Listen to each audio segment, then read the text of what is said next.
तुम्ही कितीही अडचणीत असाल, पण जर नामस्मरण योग्य पद्धतीने केलं तर श्रीपाद श्री वल्लभ स्वतः तुमचं जीवन बदलतात.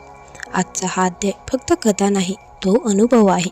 शेवटपर्यंत ऐका, कारण शेवटी असा एक उपदेश आहे जे बहुतेक लोक चुकवतात. तर माऊलींनो, पाहूयात आपण श्रीपाद श्री वल्लभ चरित्रामृत या दिव्य ग्रंथातील अध्याय 17. अध्याय 17 आहे श्री नामानंद दर्शन. शुभमस्तु, निर्विघ्नमस्तु. श्रीमन नारायणाचा निरोप घेऊन मी पुन्हा कुरवपूरकडे निघालो. समोरून एक स्त्री धावत येताना मला दिसली. तिचे केस विस्कटलेले होते आणि ती वाचवा वाचवा असे ओरडत होती. माझ्याजवळ आल्यानंतर तिने माझे पाय धरले आणि मला म्हणाली, मला या दृष्टांपासून वाचवून जीवनदान द्या. मी समोर पाहिले तर 2 दष्टपुष्ट व्यक्ती हातातील विड्यासारखे शस्त्र उगारून आमच्याकडे धावत येत होते. त्यांचा तो क्रूर अवतार पाहून माझे हृदय धडधडू लागले आणि हातपाय थरथरू लागले. अचानक झालेल्या या प्रकारामुळे मी गोंधळून गेलो होतो. काय बोलावे ते मला समजत नव्हते. मी तर एक शक्तिहीन ब्राह्मण होतो. त्या 2 राक्षसी माणसांपासून त्या अबलेचे रक्षण कसे करावे ते मला समजत नव्हते. अनपेक्षितपणे माझ्या तोंडून पुढील शब्द बाहेर पडले, माते, तू अजिबात घाबरू नकोस. या दृष्टांपासून श्रीपाद वल्लभ नक्कीच तुझे रक्षण करील. मला स्वतःलाच न कळत त्या स्त्रीला मी दिलेले त्या आश्वासनामुळे मलाच आश्चर्य वाटले. तिचा पाठलाग करणारे माझ्याजवळ आले. हा दुर्बळ माणूस आपल्यापासून त्या स्त्रीचे रक्षण कसे करणार या विचाराने त्यांना सुद्धा आश्चर्य वाटले होते. त्यापैकी एकाने मला दरडावून म्हटले, काय रे बुद्धिहीन ब्राह्मणा, आम्ही त्या दुराचारिणीचा जीव घेणार आहोत. तू तिला वाचवू शकणार नाही. तू जर आम्हाला विरोध केलास तर आम्ही तुला सुद्धा मारून टाकू. निमूटपणाने बाजूला हो. माझ्यामध्ये कोणत्या अदृश्य शक्तीने संचार केला होता कोण जाणे. अनायासेच माझ्या तोंडून शब्द बाहेर पडत होते. माझ्या बोलण्यामुळे चिडून त्यांनी मला सुद्धा मारले असते. आता दुसरा बोलू लागला. तो मला म्हणाला, अरे जरा विचार कर. आम्ही ब्राह्मण असून सुद्धा काल रात्री वासराला मारून त्याचे मांस खाल्ले आहे. आम्ही दारू पितो आणि सर्व प्रकारचे अपराधसुद्धा करतो. असे असताना तुला आणि या बाईला ठार मारणे ही आमच्यासाठी फार मोठी गोष्ट नाही. यावर मी त्यांना म्हणालो, मी सर्व संकटांना तोंड द्यायला तयारच आहे, परंतु मला तुमची दया वाटते म्हणून सांगतो. ऐका, तुम्ही जर या बाईचा वध केलात तर तुम्हाला त्याच क्षणी कुष्ठरोग होईल.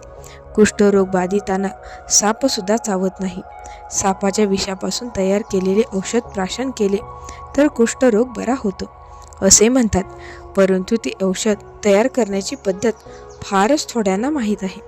सर्व रोगामधील अत्यंत भयानक, त्रासदायक आणि किळसवाना कुष्ठरोग सहन करायला तयार असलात तरच या स्त्रीचा वध करा. तुमच्या हितासाठीच मी या सर्व गोष्टी सांगत आहे. माझे बोलणे ऐकून ते दोघे गोंधळात पडले. आपली परिस्थिती काय होईल या विचाराने त्यांना भीती वाटू लागली. त्यांच्याबद्दल मी केलेली भविष्यवाणी खरी होणार या भीतीने ते गारठून गेले. मी फार मोठा ज्योतिषी आहे असे त्यांना वाटले आणि ते मला शरण आले. थोडी विश्रांती घ्यावी म्हणून मी जवळच्याच एका झाडाच्या सावलीत बसलो.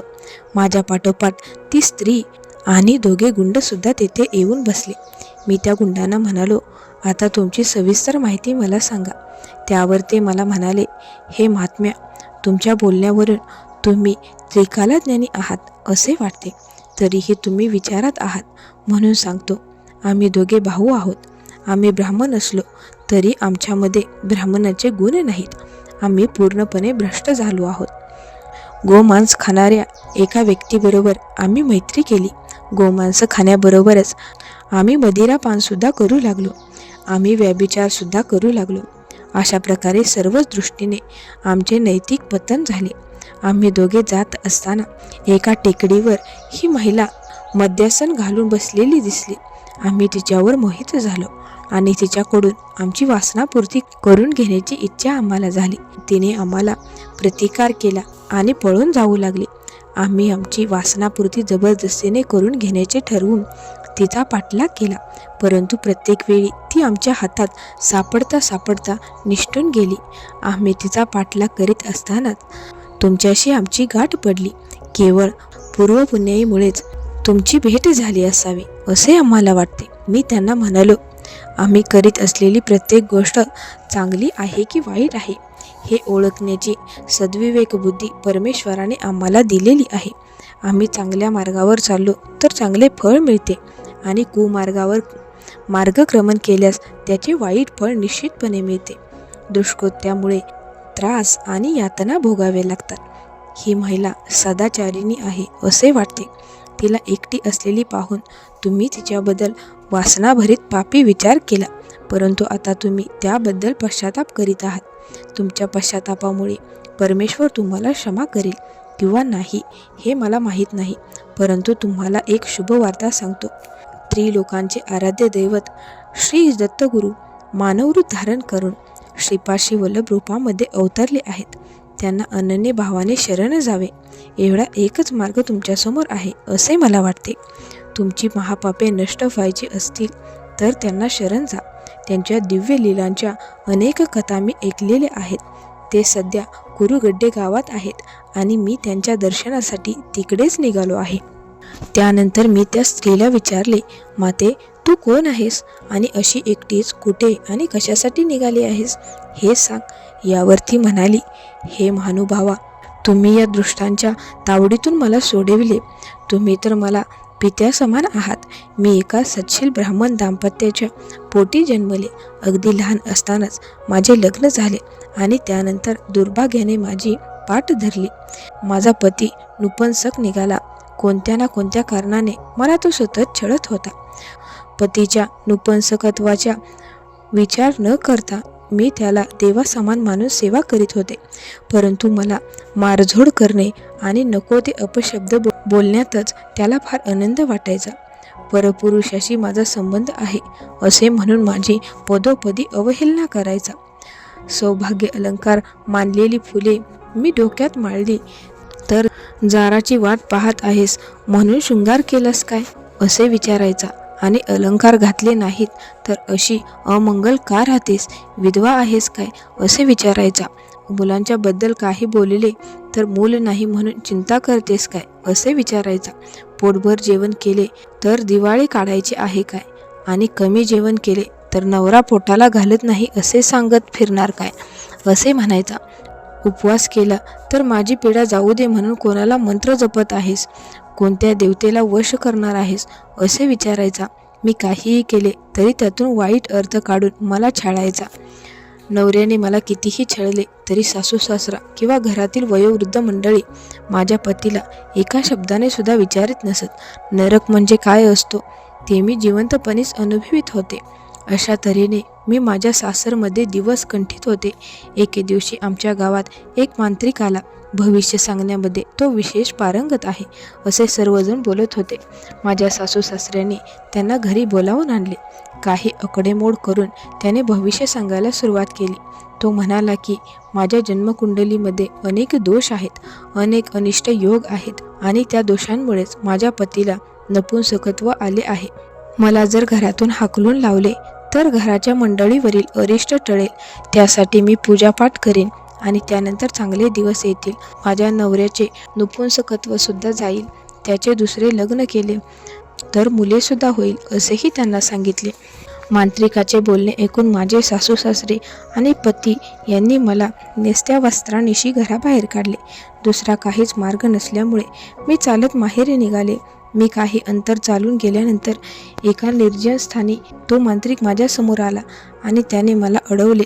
त्याने माझ्यावर बलात्कार करण्याचा प्रयत्न केला. जवळच असलेला एक दगड घेऊन तो मी मांत्रिकाच्या डोक्यावर जोराने मारला. मांत्रिक जमिनीवर पडला आणि त्यानंतर मी आणखी 4-5 वेळा त्या मांत्रिकाचे डोके ठेचले. मांत्रिक जागच्या जागी गतप्राण झाला. मोठी भयंकर परिस्थिती निर्माण झाली होती. माझ्या हातून एका ब्राह्मणाचा वध म्हणजे ब्रह्महत्या झाली होती. घाबरून माझे मन सैरभैर झाले होते. काय करावे हे मला समजत नव्हते. थोड्या वेळाने मन शांत झाल्यावर मी शांतपणे विचार करू लागले. माझे आई वडील मला प्रेमाने सांभाळतील, परंतु भाऊ आणि नणंद माझ्यावर तसेच प्रेम करतील याचा भरवसा मला वाटेना. मी मांत्रिकाला मारताना काही जणांनी पाहिले होते, परंतु मी त्याला का मारले हे त्यांना माहीत नव्हते. अशा विषयाबद्दलची चर्चा लगेच सर्वत्र पसरते आणि हे सर्वांना आणि त्यातही मातापित्यांना समजले तर त्यांची परिस्थिती किती वाईट होईल याची कल्पनासुद्धा मी करू शकत नव्हते. त्यामुळे माहेरी जाण्याचा बेत रद्द करून मी एकटीनेच पुढील दिवस कसे तरी कंठण्याचे ठरवले आणि त्याच वाटेवरून पुढे चालू लागले. चालता चालता मला फार तहान लागली, भूकही लागली होती. रस्त्यापासून थोडे आतल्या बाजूला मला एक ओढा दिसला. ओढ्याचे पाणी पिऊन मी जवळच्याच एका झाडाखाली विश्रांतीसाठी बसले. तो औदुंबर वृक्ष होता. औदुंबर वृक्षामध्ये दत्तात्रेयाचा वास असतो हे मी ऐकले होते. भुकेमुळे माझे डोके गरगरायला लागल्याने मी तेथेच आडवे झाले आणि त्यानंतर मला गाढ झोप लागली. काही वेळानंतर मला जाग आली. डोळे उघडून पाहताच मला माझ्या डोळ्यापासून उजव्या बाजूला एक नाग फाडा काढून उभा असलेला दिसला. मी घाबरून पळून जाण्यासाठी डाव्या बाजूला पाहिले तर मला तेथे सुद्धा एक नाग उभा दिसला. दोन्ही नाग माझ्या बाजूला शांतपणे जणू काही पहारा करण्यासाठीच आले आहेत असे मला वाटले. मी त्या दोन्ही नागांना हात जोडून नमस्कार केला आणि मला इजा न करण्याची विनंती मनोमन केली. माझी विनंती मान्य केल्याप्रमाणे ते दोन्ही नाग थोड्याच वेळात अदृश्य झाले. केवळ स्मरण केल्यानेच दत्तगुरू प्रसन्न होतात असे मी काही भाविकांच्या तोंडून ऐकले होते. दत्त दिगंबर जय गुरुदत्ता असा जप मी सुरू केला. अनायासेच मी दत्तप्रभूंना प्रिय अशा औदुंबर वृक्षाच्या छायेत येऊन बसले होते. त्यामुळे दत्तप्रभूंचा कृपाकटाक्ष माझ्यावर आहे असे मला वाटायला लागले. मी नामजप करीत असताना मला दिसले की माझ्या नामजपाने प्रभावित होऊन एक वाटसरू माझ्याकडे पाहत उभा होता. माझ्यावर आतापर्यंत आलेल्या संकटांमुळे मला त्या वाटसरूबद्दल संशय आला. मी त्याला ओरडून म्हटले, ए कोण आहेस तू? लगेच इथून निघून जा, नाहीतर डोक्यात दगड घालून मी तुझा जीव घेईन. थोड्याच वेळापूर्वी मी एका कपटी मांत्रिकाला ठार मारले आहे. त्यावर हात जोडून तो म्हणाला, माते मी रविदास नावाचा दत्तभक्त आहे. पीडितांचा उद्धार करण्यासाठी गुरुदत्तांनी श्रीपाद वल्लभ नावाने पृथ्वीवर जन्म घेतला आहे आणि ते सध्या कुरवपूरमध्ये आहेत. त्यांनी दाखवलेल्या लीला अगाध आहेत. त्यांची कीर्ती ऐकून अनेक जण त्यांचे दर्शन घेण्यासाठी कुरवपूरला येत आहेत. मी सुद्धा तिकडेच जात आहे. कुरवपुरात असलेल्या नातलगांना भेटून मी दर्शनाला जाणार आहे. तुझी इच्छा असेल तर तू माझ्याबरोबर कुरवपूरला येऊ शकतेस. यावर मी त्याला रागाने म्हणाले, मदतीच्या बहाण्याने फसवणूक करून नंतर छळ केलेल्या अनेक कथा मी ऐकल्या आहेत. त्यामुळे तुझ्यासारख्या अपरिचित व्यक्तीवर मी विश्वास ठेवणार नाही. जर श्रीपादच खरोखर दत्तगुरू असतील तर तुमचे श्रीपाद या अबलेचे रक्षण करतील. आपणच साक्षात दत्तगुरू आहे हे सिद्ध करण्याची जबाबदारी श्रीपादांचीच आहे. मी त्याचे नामस्मरण करत नाही, श्री दत्तांचेच नामस्मरण मी करणार. काय होते ते पुढे पाहू. आता जर तू चटकन इथून निघून गेला नाहीस तर तुला इजा होईल हे लक्षात ठेव. यावरती व्यक्ती काहीच उत्तर न देता आणि दत्त दिगंबर श्रीपाद वल्लभ दत्त दिगंबर असा जप करीत निघून गेली.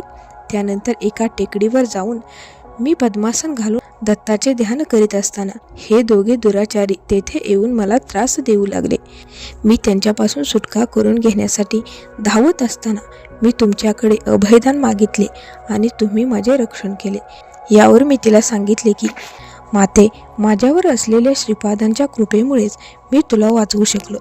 त्यांची उपस्थिती नाही असा कोणताही देश नाही आणि कालही नाही. कार्यकाल संबंधाने किंवा त्यांच्या निमित्ताने या सृष्टीतील विविध देशांमध्ये वेगवेगळ्या काळात आणि संकटांना चालविणारे तेच आहेत. कारणाशिवाय कोणतेही कार्य या सृष्टीमध्ये होत नाही. सगुण, निर्गुण, साकार, निराकार किंवा ज्या इतर स्थितींची माहिती आहे अशा सर्व स्थितींच्या पेक्षा श्रीपाद वेगळे आहेत आणि ते कोणालाच समजू शकत नाहीत. त्यांच्याबद्दलचे संपूर्ण ज्ञान फक्त त्यांनाच आहे. आम्ही श्रीपाद श्री वल्लभांचे नामस्मरण करीत असल्याकारणाने आमच्यावर त्यांची कृपा नक्कीच होणार आहे आणि सर्व प्रकारच्या कष्ट आणि संकटातून आमची मुक्तता होणार आहे असे मी त्या तिघांना सांगितले. दोघे पातकी ब्राह्मण बंधू, सुशीला नावाची ती दुर्दैवी तरुणी आणि मी श्रीपाद श्री वल्लभांचे नामस्मरण करीत कुरवपूरकडे मार्गक्रमण करू लागलो. आमचे भजनी मंडळ असावे असे पाहणाऱ्यांना वाटत होते. माऊलींनो, या पुढील भागात आपण पाहणार आहोत चांडाळाच्या रूपातील दत्तगुरू सायनाचार्याचे गुरु झाले. संध्याकाळ होऊन गेली होती. थोड्याच वेळात रात्र होणार होती. काही वेळ चालल्यानंतर आम्हाला एक इमारत दिसली. रात्री मुक्कामासाठी आम्हाला निवारा पाहिजे होता. आम्ही त्या इमारतीजवळ जाऊन पाहिले तर तो नामानंद नावाच्या एका सत्पुरुषाचा आश्रम होता. आम्ही आवारात गेल्यानंतर आमच्या नामस्मरणाने आमची चाहूल लागलेले नामानंद बाहेर आले आणि त्यांनी आमचे प्रेमाने स्वागत केले आणि आम्हाला बसायला सांगितले. थोडा वेळ आपले काही काम करून ते पुन्हा आमच्याजवळ आले आणि त्यांनी आमचा परिचय करून घेतला. त्यानंतर त्यांनी आपला परिचय करून दिला. त्यांनी सांगितले की संन्यास दीक्षा घेतल्यानंतरचे त्यांचे नाव नामानंद असले तरी मूळ नाव सायनाचार्य असे असून ते मायनाचार्याचे पुत्र होते. योग्य गुरुच्या शोधात त्यांनी उत्तरेकडील पुण्यक्षेत्रे, सिद्धक्षेत्रे आणि पवित्र स्थळांचा प्रवास केला आणि अनेक महात्म्यांचे दर्शन घेतले. विविध तीर्थक्षेत्रांचा प्रवास करीत आणि देवताचे दर्शन घेत ते दक्षिणेत येऊन पोहोचले. त्यापुढचा त्यांचा कथाभाग फारच रोचक आणि रोमांचक असल्यामुळे तो मी त्यांच्या शब्दात सांगतो. रामानंद म्हणाले, आमचे घराणे वैष्णव असून गोत्र भारद्वाज आहे. वैष्णव असल्यामुळे पावित्र्य, आचार इत्यादी आमची कटाक्षाने पाळत होते. शिवाराधना आम्हाला वर्ज्य होती. कांती माधवाचे दर्शन घेऊन मी मंदिराच्या बाहेर आलो. काही पावले चालतो न चालतो तोच माझ्यासमोर एक चांडाळ आला. देवदर्शनानंतर लगेच चांडाळ दिसल्यामुळे मी थोडासा खिन्न झालो. तो चांडाळ माझ्याकडेच येत होता. जवळ आल्यानंतर तो मला म्हणाला, अरे रामानंदा, बरा सापडलास. आता माझी गुरुदक्षिणा दिल्याशिवाय मी तुला पुढे जाऊ देणार नाही. त्याचे रूप पाहून मी आधीच घाबरलो होतो. आता त्याचा आवाज आणि विचित्र मागणी ऐकून मी आणखी घाबरलो. त्याने गुरुदक्षिणेची मागणी केल्यामुळे मी पुरताच गोंधळून गेलो होतो. मी मूकपणे त्याच्याकडे वेड्यासारखा पाहत उभा राहिलो. एका चांडाळाने एका वैष्णव ब्राह्मणोत्तमाकडे गुरुदक्षिणेची मागणी केलेली पाहून तेथील लोक, हा कलियुगाचा महिमा आहे. हा चांडाळ मद्यपान करून या ब्राह्मणाकडून जबरदस्तीने त्याच्याकडून पैसे लुटत आहे, असे कुजबुजत होते. आजूबाजूला 8-10 माणसे आलेली पाहून मला थोडेसे धैर्य आले. उसने अवसान आणून मी त्या चांडाळाला थोड्याशा रागाने म्हणालो, अरे, मी तुला ओळखत नाही. मी वैष्णव ब्राह्मण आहे आणि तू तर चांडाळ आहेस. तू जबरदस्तीने माझे गुरु होऊन गुरुदक्षिणा उकळू पाहत आहेस. माझे नाव सुद्धा नामानंद आहे. यापुढे यापेक्षा जास्त काही बोलणे मला शक्य झाले नाही. त्याचे ते लाल भडक डोळे आणि भयानक चेहरा पाहून कोणीही घाबरला असता. माझ्या या बोलण्याचा आणि शांतपणाचा त्याच्यावर उलटाच परिणाम झाला. तो मला रागारागाने जोरात ओरडून म्हणाला, तू मला ओळखत नाहीस. माझा उद्धार करणारा गुरु मला कोठे भेटेल? असा ध्यास घेऊन सर्व गोत्रांच्या ब्राह्मणांना विचारत गावोगावच्या तीर्थक्षेत्रांमध्ये गुरुला शोधत वेड्यासारखा फिरत होतास. ब्राह्मण तत्वाच्या अहंकाराने तू समोर आलेले सत्य नाकारत आहेस. मीच तुझा सद्गुरू, मीच तुला नामानंद या नावाने संन्यास दीक्षा देत आहे. मुकाटपणाने तुझ्याजवळ असलेले सर्व काही मला गुरुदक्षिणा म्हणून दे. सर्वांसमक्ष साष्टांग नमस्कार कर आणि मीच तुझा गुरु आहे हे मान्य कर. नाहीतर मी या माझ्या परशुने तुझ्या शरीराचे तुकडे तुकडे करीन. तुझे रक्त पिऊन टाकीन आणि तुझ्या डोक्याची चटणी करीन. तुझ्या शरीराच्या सर्व तोडलेल्या भागांमध्ये चैतन्य असेल आणि त्या भागांच्या यातनासुद्धा तुला अनुभवाव्या लागतील. मी तुला नरक यातना भोगायला लावेन. माझी वृत्ती फार कठोर आहे. जगायचे असेल तर माझा शिष्य हो, नाहीतर यातनामय मरणाला सिद्ध हो. 33 कोटी देवांपैकी तू कोणाचीही प्रार्थना केलीस तरी माझ्या तावडीतून तुला कोणीही वाचवू शकणार नाही, असे कठोरपणे म्हणून त्याने आपल्या खांद्यावरील फरशी कुऱ्हाड मला मारण्यासाठी हातात घेतली. माझ्यासमोर दुसरा कोणताच मार्ग नसल्यामुळे मी निमूटपणे त्या चांडाळाला साष्टांग नमस्कार केला आणि त्यानंतर माझ्याजवळील सर्व धन त्याला अर्पण केले. गुरुदक्षिणा दिल्यानंतर मी जेव्हा मान वर करून समोर पाहिले तेव्हा मला आश्चर्याचा धक्का बसला. माझ्यासमोर एक दिव्य प्रभेने वेढलेले आणि अवर्णनीय, तसेच कल्पनासुद्धा करता येणार नाही असे देवतारूप मला दिसले. 2 अतिशय तेजस्वी नेत्रातून करुणा, प्रेम आणि वात्सल्याचा एकत्रित प्रवाह पाझरत होता. त्यांनी माझ्याकडे पाहून म्हटले, मीच गुरुदेव दत्त आहे. सध्या मी श्रीपाद श्रीवल्लभांच्या रूपात जन्म घेऊन पिटिकापूरमध्ये अवतरलो आहे. यापुढे तू माझा आहेस आणि मी तुझा आहे. आजपासून तू नामानंद या नावाने धर्मप्रचार कर आणि चिरशांतीचा अनुभव घे. शेवटी माझ्या लोकांमध्ये ये. माऊलींनो, यापुढील प्रसंग तर खूप गूढ आहे. साक्षात श्रीपादांनी नामानंदांना स्वतःच्या हाताने कसे भरवले आणि त्यांचा अनुभव काय होता पाहूयात आपण. माझ्याकडील सर्व धन मी गुरुदक्षिणेमध्ये दिले असल्यामुळे माझ्याकडे काहीच शिल्लक नव्हते. भुकेने मी तळमळत होतो. मी ब्राह्मणांच्या घरी भिक्षा मागू लागलो, परंतु मला कोणीच काही खायला देत नव्हते. हा वेडा आहे. मद्याच्या नशेत असलेल्या चांडाळाला याने गुरु केले आहे. हा जरी जन्माने ब्राह्मण असला तरी याने चांडाळाला गुरु केल्यामुळे तो आता अस्पृश्य झाला आहे. आता याला शिक्षा देणे धर्मशास्त्राच्या विरुद्ध आहे, असे ते आपसात बोलत होते. भिक्षा मागत फिरता फिरता मी न कळत अप्पलराजशर्माच्या घरासमोर आलो. ओम भगवती भिक्षाम देही एवढे शब्दसुद्धा उच्चारण्याचे त्राण माझ्यामध्ये नव्हते. माझ्या तोंडातून शब्द फुटण्यापूर्वीच दरवाजा उघडला आणि अन्नाने भरलेले ताट घेऊन श्रीपाद बाहेर आले. मला ओसरीवर बसवून आपल्या चिमुकल्या दिव्य हाताने मला भरविले आणि नंतर तोंड पुसले. आपला दिव्य हस्त माझ्या डोक्यावर ठेवून मला आशीर्वाद दिला. श्रीपाद म्हणाले, तुला सर्व काही प्राप्त होईल. कोणतीही गोष्ट शोधावी लागणार नाही. दगडाखाली असलेल्या बेडकाला आहार देणारा प्रभू तुला पोसणार नाही काय? तू कोठेही असलास तरी मी सतत तुझ्या पाठीशी राहीन. तू कोठेही गेलास तरी तुझ्याबरोबर मी अदृश्य रूपात येईन.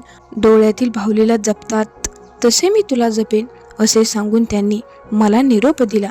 तेव्हापासून मी संन्यास घेऊन नामानंद हे नाव धारण केले.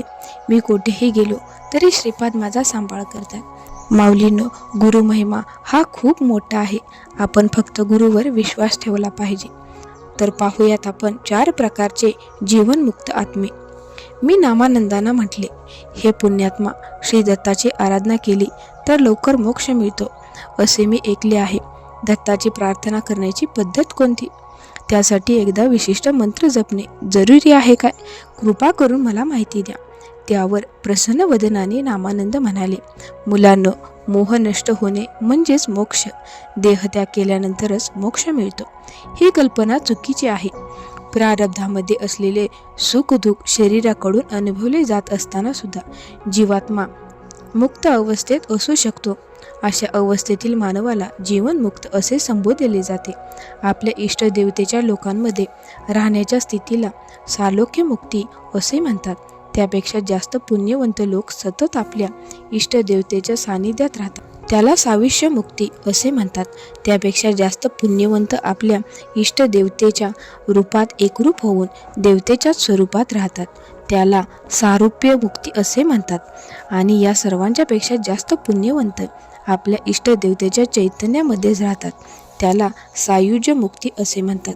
आध्यात्मिक स्थितीतील दत्तभक्त हे या भौतिक लोकातच राहून आपली शारीरिक सुखदुःखे भोगत संसारात रमलेले असतात, परंतु त्याचे मन मात्र दत्तचरणी लीन झालेले असते.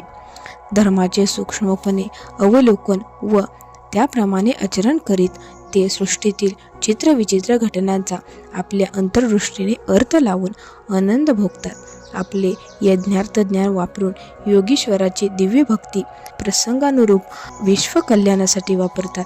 इहलोकात राहून साविष्य मुक्ती मिळवलेले महात्मे आपल्या अंतर्दृष्टीने दत्तप्रभूच्या दिव्य लीला सालोक्य मुक्ती मिळवलेल्या भक्तांपेक्षा जास्त प्रमाणात समजणारे असतात.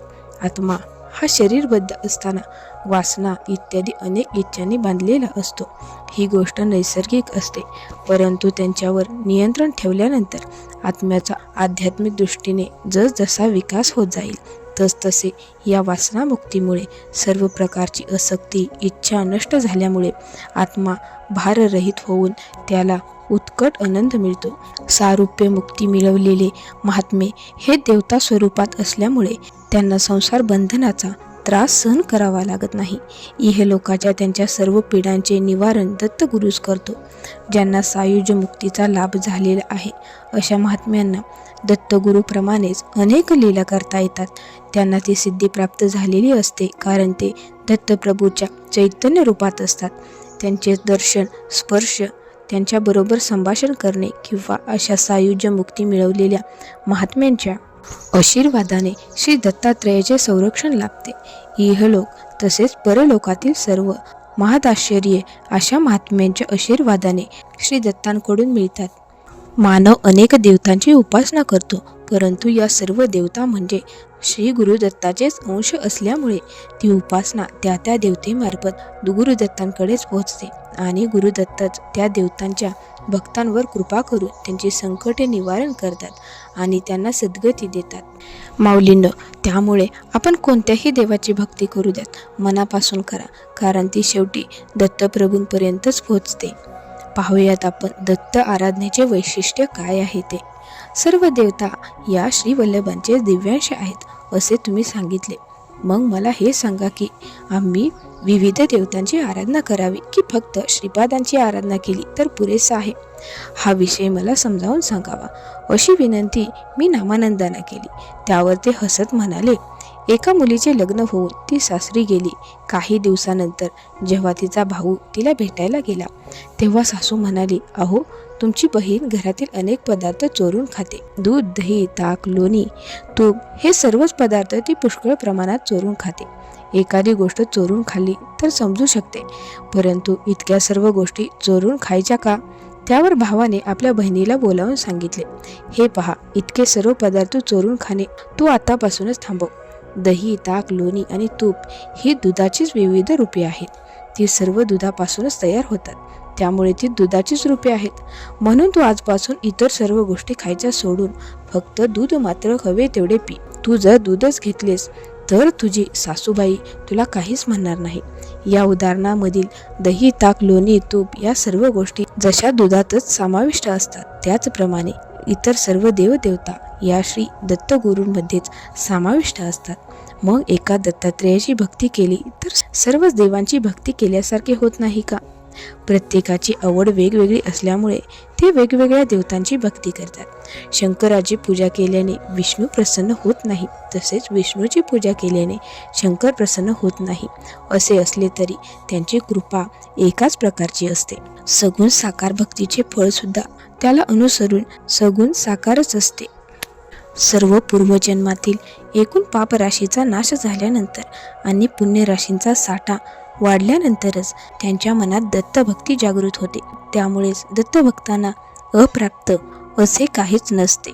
विधात्याने लिहिलेले विधिलिखित बदलण्याची शक्ती कोणत्याच देवतांना नाही, परंतु दत्तगुरू मात्र आपल्या भक्ताचे विधिलिखित बदलण्याची आज्ञा ब्रह्मदेवाला देऊ शकतात. कोणत्याही जीवाला कोणत्या मानसिक, शारीरिक आणि आध्यात्मिक स्थितीमध्ये ठेवायचे याचा निर्णय श्री विष्णू घेतात. योग्य ती परिपक्वता नसलेल्या एखाद्या जीवाला जर योगशक्ती दिली गेली तर त्या योगशक्तीच्या प्रचंड प्रभावामुळे त्या जीवाचे शरीर, बुद्धी आणि मन जळून खाक होऊ शकते. असे होऊ नये आणि त्या जीवाची जीवनयात्रा सुरळीतपणे चालावी म्हणून श्री विष्णू प्रत्येक जीवाला त्याच्या कर्मानुसार योग्य त्या स्थितीमध्ये ठेवतो. त्यामुळे त्या जीवाची जीवनयात्रा योग्यरित्या चालते. श्रीकृष्ण आणि दत्तप्रभू अभिन्न आहेत. श्रीकृष्णाची गोवर्धन पर्वत उचलून गोपगोपिका आणि गोकुळाचे रक्षण केले, ही गोष्ट सर्वांनीच ऐकली किंवा वाचली होती. या गोष्टीचा शब्दशः अर्थ घेऊन भौतिक दृष्टीने त्याकडे पाहिले असता असे वाटते की श्रीकृष्णांनी गोवर्धन पर्वत उचलून त्या सर्वांचे पाऊस आणि महापुरापासून संरक्षण केले. परंतु या कथेमध्ये गूढ अर्थ भरलेला आहे. गोकुळातील साऱ्या गोपगोपिका पूर्वजन्मातील महान ऋषी आणि तपस्विनी होत्या. येथे गोवर्धन पर्वत म्हणजे योगग्रंथीचे प्रतीक आहे. या योगग्रंथीचे भेदन झाल्यानंतर योगशक्ती उत्पन्न होते. त्यामुळे जीवाला शांती, समाधान प्राप्त होते आणि योगानंद प्राप्त होतो. या कथेतील गोवर्धन म्हणजे योगग्रंथीचे भेदन करणारा भार. स्वतः श्रीकृष्णांनी पेलून त्यांना जीवनमुक्त केले आणि त्यांना सद्गती प्राप्त करून दिली. अनेक जन्माच्या महापुण्यानंतर मिळणारी सद्गती श्रीकृष्णाने गोपगोपिकांना मिळवून दिली. भक्तांच्या शारीरिक, मानसिक आणि आध्यात्मिक परिस्थितीत बदल करण्याची इच्छा दत्तगुरूंना झाल्यास ते श्री विष्णूंना तशी आज्ञा देतात. या प्रक्रियेत भक्ताच्या प्रारब्धामुळे किंवा विधिलिखितांमुळे येणाऱ्या व्याधी, यातना इत्यादी भक्तांना सुसह्य होतील आणि अशी परिस्थिती निर्माण केली जाते. हीच प्रक्रिया करण्याच्या दुसऱ्या प्रकारात श्री गुरुदत्त किंवा श्रीपाद श्री वल्लभ भक्ताच्या सर्व प्रकारच्या पापांचा भार स्वतःवर घेऊन त्याला पापमुक्त करून सद्गती देतात. श्रीपाद श्रीवल्लभ हे करुणेची साकार मूर्तीच आहेत. सायुज्य मुक्तीच्या स्थितीतील 1,15,00,000 भक्त तयार करणे म्हणजेच 1,15,00,000 जणांना सायुज्य मुक्ती देऊन धर्मरक्षण आणि धर्मप्रसार करणे हा मुख्य उद्देश मनात धरून श्री गुरुदत्तांनी श्रीपाद श्रीवल्लभांचा अवतार घेतला आहे. या सर्वांच्या अनेक पूर्वजन्मातील पापकर्मांचा नाश करण्यासाठी त्यांच्यामधील रुद्राक्ष किंवा श्री शंकराची शक्ती जागृत होते आणि दुष्कर्मे व पापांचा नाश करून त्यांना जीवनमुक्त करते. ब्रह्मांडाचा निर्माता ब्रह्मदेव, पालनकर्ता विष्णू आणि संहारकर्ता शिव यांचे श्रीवल्लभांमधील अंश गरजेनुसार जागृत होतात आणि इच्छित कार्य साध्य करतात. 1,15,00,000 जीवनमुक्त योगी तयार करण्याचा त्यांचा संकल्प पूर्ण करण्यासाठी आम्ही सर्वांनी भक्ती मार्ग अनुसरला पाहिजे. श्रीपादांचा एक परमभक्त एकदा घोड्यावर स्वार होऊ जात होता. त्यावेळी त्या घोड्याने त्याला खाली पाडले आणि आपल्या टाचांनी त्याच्यावर अनेक प्रहार केले. त्यामुळे त्या भक्ताला अनेक जखमा होऊन रक्त वाहून गेल्याने तो मृत्युमुखी पडला. श्रीपादांनी त्याच्या शरीरावरून आपल्या दिव्य वरदहस्त फिरवला तेव्हा त्याच्या सर्व जखमा बऱ्या होऊन तो भक्त पुन्हा पूर्वस्थितीला येऊन जिवंत झाला. त्याच दिवशी श्रीपादांनी टिंगल करणाऱ्या एका माणसाला घराचे काम करताना 100 वराह भरलेले एक भांडे सापडले. हे ऐकून पापनावदानी यांनी श्रीपादांना विचारले की तुमच्या भक्ताला घोड्याने पडवून तुडवल्यामुळे तो मेला आणि अभक्ताला मात्र 100 वराह भरलेले भांडे मिळाले, हे कसे झाले? यावर श्रीपाद म्हणाले की आज माझ्या भक्ताचा मृत्यू ठरलेला होता, परंतु मी त्याचे आयुष्य 20 वर्षांनी वाढविले आहे आणि ज्याला 100 वराह मिळाले त्याच्या विधी लिखितामध्ये अपार संपत्तीचा लाभ लिहिला होता. मी त्यामध्ये बदल करून फक्त 100 वराहच त्याला दिले. माझी टिंगल करणाऱ्या आणि माझ्या भक्ताला पीडा देणाऱ्या त्या माणसाला मी अशा रीतीने शिक्षा केली आहे. माझ्या भक्ताचा मी दासानुदास आहे, परंतु अधर्मी लोकांचा मी कर्दनकाळ आहे. जे लोक मला भक्तिभावाने बांधून ठेवतात तेच खरे प्रभू, त्रिलोकाधिपती परमेश्वर सुद्धा त्याचा दास असतो. माझ्या बरोबरच्या ब्राह्मण बंधूंनी रामानंदांना विचारले की आम्ही आमच्या पापाचे परिमार्जन करण्यासाठी कोणते प्रायश्चित्त घ्यावे. यावर परमानंद म्हणाले, तुम्ही दिवसातून फक्त एकच वेळ जेवण करून मंडल दीक्षेने पालन करा. तुमच्या हातून जेवढे होईल तेवढे काम प्रामाणिकपणे करा आणि त्यातून मिळालेले धन खर्चून सद्ब्राह्मणांना अन्नदान करा. त्यामुळे तुमचे पाप नष्ट होईल. त्यानंतर तुम्हाला प्रत्यक्षपणे किंवा स्वप्नामध्ये श्रीपादांचे दर्शन होईल. मंडल दीक्षा व्रत पूर्ण झाल्यानंतर सुद्धा तुम्ही सदाचाराने वागले पाहिजे, परंतु तुम्ही जर तुमच्या पूर्वीच्या सवयींना बळी पडून पुन्हा दुराचार केलात तर श्रीपाद तुम्हाला दुप्पट शिक्षा करतील, हे लक्षात ठेवा. माऊलींनो, यापुढील भागात आपण पाहणार आहोत अनघादेवीसह दत्तगुरूंची आराधना केल्यानंतर काय फळ मिळते ते पाहूयात आपण. आमच्या बरोबरच्या सुशीला नावाच्या स्त्रीने रामानंदांना आपल्यावरील संकटाचे निवारण करण्याचा उपाय विचारला. त्यावर रामानंदांनी सांगितले की हे ब्राह्मण कन्ये, नपुंसकाचे जीवन नरकवासासारखे असते. त्याच्याबरोबर त्याच्या पत्नीला सुद्धा त्याच्याप्रमाणेच दुःख सोसावे लागते. गर्भाधानाच्या वेळी पती पत्नीपैकी कोणाचेही किंवा दोघांचीही मानसिक स्थिती योग्य नसेल तर होणारे अपत्य नपुंसक जन्मते. पती पत्नीमध्ये कलह लावून सुखाचा संसार मोडणारे, पती पत्नीची ताटाटूट करणारे, नीचपणाने सुनेचा छळ करणारे, शिशुहत्या किंवा स्त्रीहत्या करणारे, निस्सहाय्य आणि अनाथांना क्रूरपणे छळणारे सर्व नपुंसक होतात किंवा नपुंसकाची पत्नी होतात.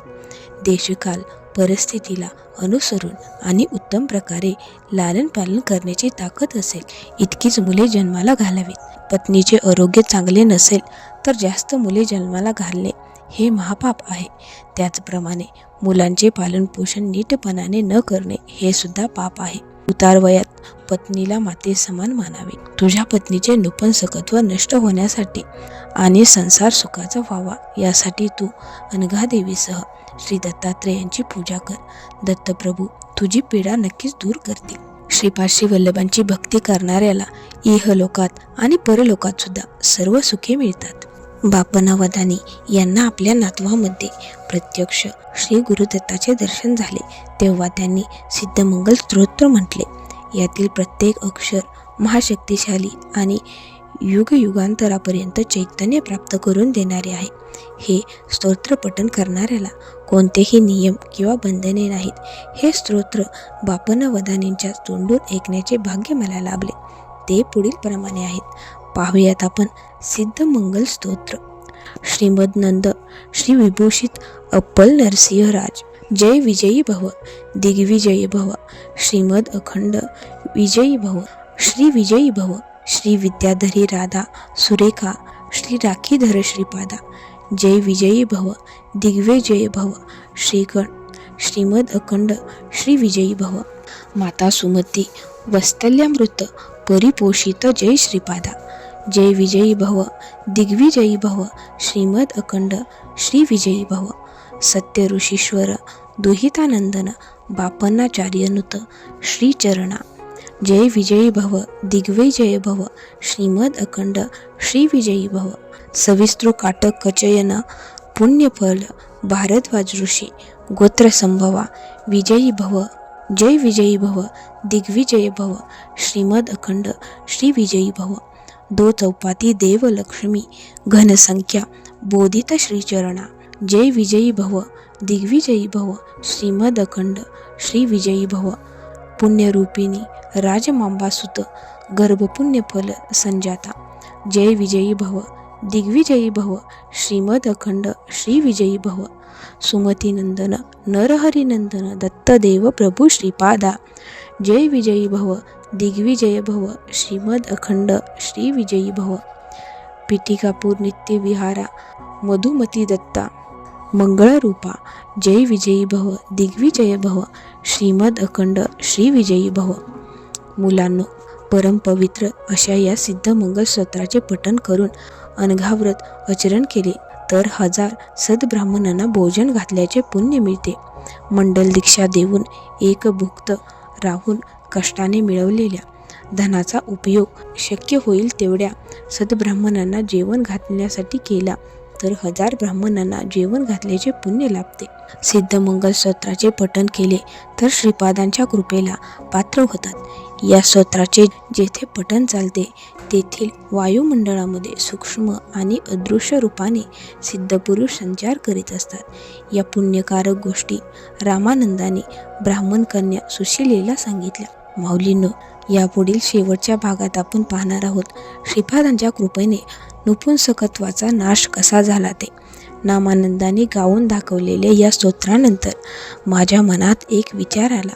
मी त्यांना म्हणालो, हे महात्म्या, हे दिव्य स्तोत्र तुमच्या तोंडून ऐकल्यानंतर मला असे वाटू लागले आहे की श्रीपादांच्या दिव्य लीलाविलासाच्या कथाप्रसंगाचे पारायण करीत या आश्रमाच्या आवारात ही रात्र घालवावी. कृपा करून आपण ही विनंती मान्य करावी. माझ्या या इच्छेला सुशीला आणि त्या 2 ब्राह्मणांनी सुद्धा पाठिंबा दिला. नामानंदाने मोठ्या आनंदाने ती विनंती मान्य केली. ती संपूर्ण रात्र आम्ही श्रीपादांचे नामस्मरण, त्यांच्या लीलांचे कथाप्रसंग वर्णन आणि सिद्धमंगल स्तोत्र गायन यामध्ये घालवले. पहाटे मंगलारती म्हणून सांगता केली. त्यानंतर थोड्याच वेळात आश्रमासमोर एक बैलगाडी आली. गाडीवानाने मामाला सांगितले की गाडीमध्ये भोजन सामग्री आहे, ती आश्रमात घ्या. त्यावेळी रामानंद ध्यानधारणेमध्ये लीन झाले होते, त्यामुळे त्यांना व्यत्यय न आणता आम्ही ती खाद्याने आश्रमात आणून ठेवली. थोड्या वेळाने रामानंदाची ध्यानसमाधी संपली आणि आम्ही त्या गाडीवानाने आणून दिलेल्या खाद्यसामग्रीविषयी सांगितले. तेव्हा त्यांनी विचारले की गाडीवान कुठे आहे. आम्ही त्याला सांगितले की साहित्य उतरवून घेतल्यानंतर गाडीवान निघून गेला.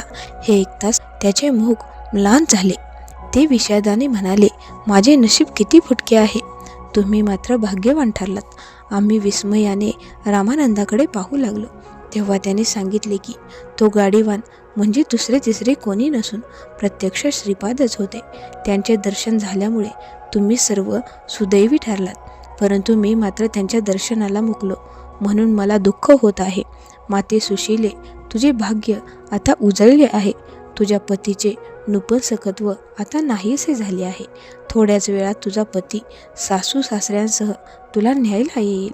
त्रिकालज्ञानी नामानंदाने सांगितल्याप्रमाणे सुशीलेचा पती आपल्या आईबापासह गाडी घेऊन आला. रामानंदाचा आशीर्वाद आणि आमचा सर्वांचा निरोप घेऊन सुशीला आपल्या सासरी निघून गेली.